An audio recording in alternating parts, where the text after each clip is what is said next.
It was the third hour of the night when the moon hid behind the black clouds over London.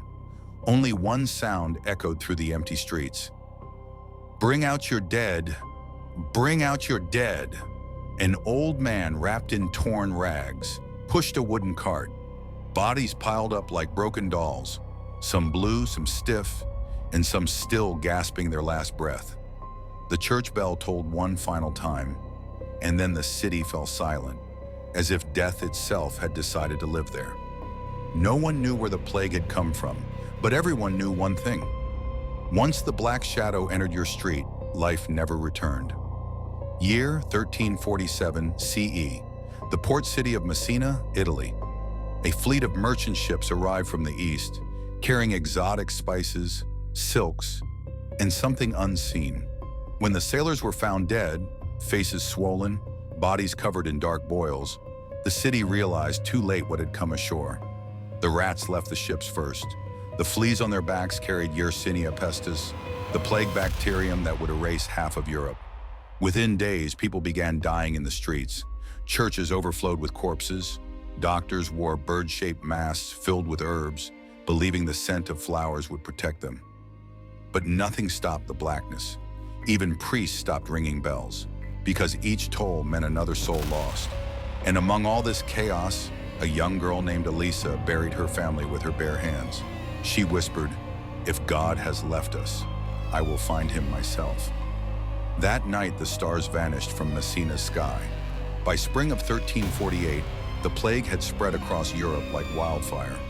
From Italy to France, from England to Germany, every city carried the same stench of rot and fear. They said the air itself was cursed, that angels had abandoned the heavens and demons were walking among men. In London, people painted red crosses on their doors, marking death within. Men roamed the streets with carts, shouting, "Bring out your dead!" Mothers threw out the bodies of their children because no one dared touch the infected. The church called it divine punishment. The flagellants marched through towns, whipping themselves bloody, begging for forgiveness. But forgiveness never came. One by one, entire villages vanished.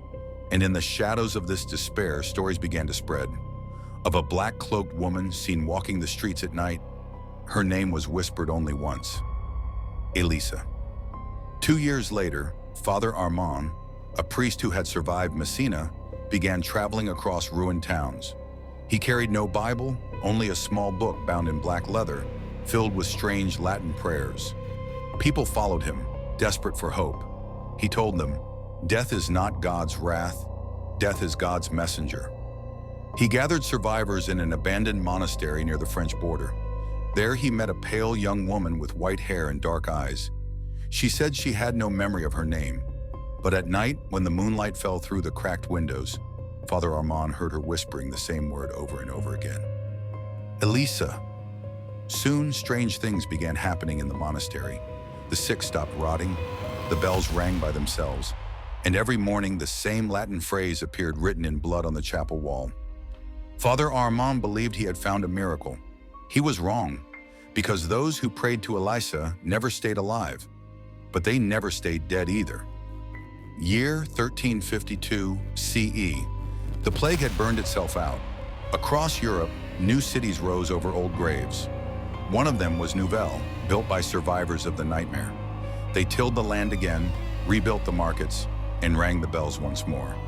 But at night, the wind carried a faint echo, the ghostly call: "Bring out your dead." Among them lived Father Armand, now an old man. He never smiled. He often whispered the same words: "Mortem vivit." One winter evening, a farmer's daughter fell ill. Dark spots bloomed on her skin. People panicked. When they called Father Armand, he only said, "This is not sickness, it's a promise." Days later, more fell ill.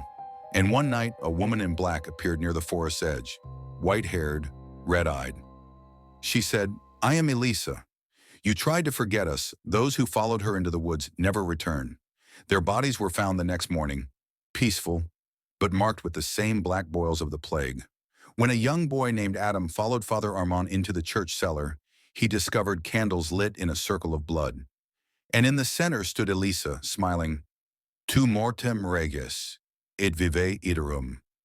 You shall rule death and live again." Elisa's hand rose, blood dripping. When Adam fled, the church doors slammed shut. By dawn, the church had burned to ashes. The next night, a black cross stood where it had once been. Beneath it, "Sir,